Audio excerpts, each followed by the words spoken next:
This Catholic priest from Syria, who is known for his honesty and outspokenness, has made comments about Islam that shocked many, especially in the West. In an interview with a Belgian journalist, Michel Collon, Father Elias Zahlawi started by expressing his outrage at the way Islam and Muslims are treated in the West.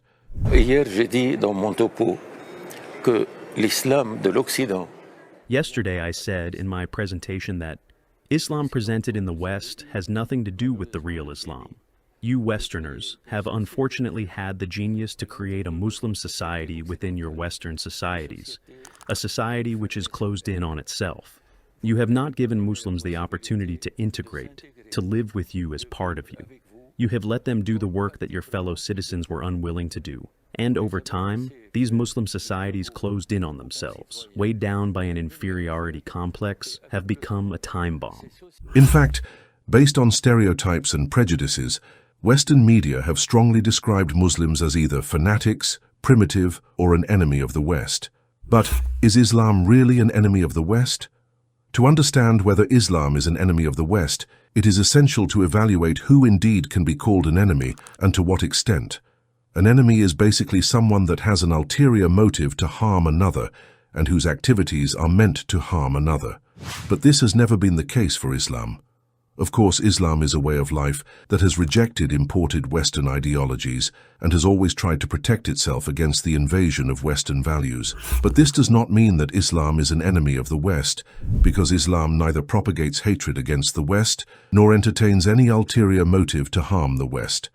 Islam is considered a threat in the West because it is against the Western barbaric hegemony that considers non-European communities, particularly those in the Middle East and Africa, are uncivilized and dangerous others. But many Western and non-Western scholars and thinkers who sat down and delved deep into Islamic teachings, they ended up finding culture, human values, and search for truth to be at the root of Islam. Listen to Father Zahlawi. Si l'islam avait été aussi sanglant et sanguinaire, if Islam had been as bloody as they claim, no Christian or Jew would have survived the Muslim conquest. Muslims had the genius from their first conquest to open collaboration with the conquered peoples, and they succeeded in what no conqueror has ever succeeded in. And until now, Islam maintains this conviviality with people. I am a priest from Damascus. I was born in Damascus in 1932, and I lived in a Christian and Muslim environment. I grew up in this environment, and I assure you that my life as a priest reaps immense joy from the company of Muslims, their friendship and their support. And what I am saying are not words, because I wrote all this in a book in Arabic, and I hope to be able to translate it into French and also into English to make people understand what Islam really is. Islam is a peaceful religion that Muslims practice with great respect, and when they see in front of them a man who respects them, they respect him even more, and they do that with love. je dirais, il le dépasse en respect et en amour et en service. The priest also commented on the widely propagated narrative, the so-called Islamic terrorism. In fact, unless you are an old-school first-generation racist, you know it is wrong to judge people more harshly because of their race or ethnicity. Yet that is precisely what most of the Westerners do. The majority of people in the West, when they hear the word terrorist, they immediately link it to Islam. The false narrative that terrorists are always Muslims has been developed and propagated by Western media. Countless studies have documented how the Islam-related news coverage in Western media discuss Islam in the context of terrorism, war, and political unrest. Geographically speaking, Muslims are presented as a homogeneous group, while focusing the news on Muslim-majority countries in conflict like Syria and Iraq, leaving the public without more information about these Muslim societies beyond the conflicts, the majority of which are influenced and supported by Western powers. This is how the Islamic terrorism stereotype was created and stuck in the minds of Western public opinion.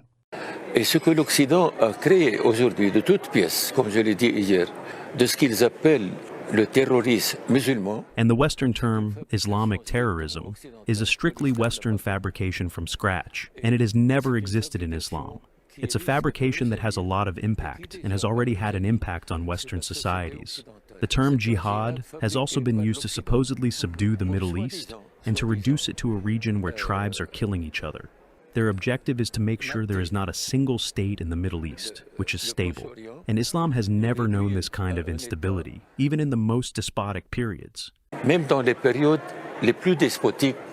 Indeed, they create these narratives to find a pretext to control and oppress Muslims living in the West, as well as to assert economic and political dominance over governments in the Muslim countries. L'Occident est pourri par sa passion de domination du monde. The West is rotten with its passion for world domination. This passion, which it has cultivated and practiced with ferocious savagery for 500 years, it does not want to abandon. They have a passion for the Middle East oil, but there is also the expansion of Western domination, especially for the benefit of Israel. And by doing this, they benefit a lot from the energy resources of the entire Middle East, which are enormous. Les ressources énergétiques de tout le Proche-Orient qui sont énormes. That is our presentation for today. We will be happy to read your point of view in the comments section. Thank you for your time. Assalamu alaikum.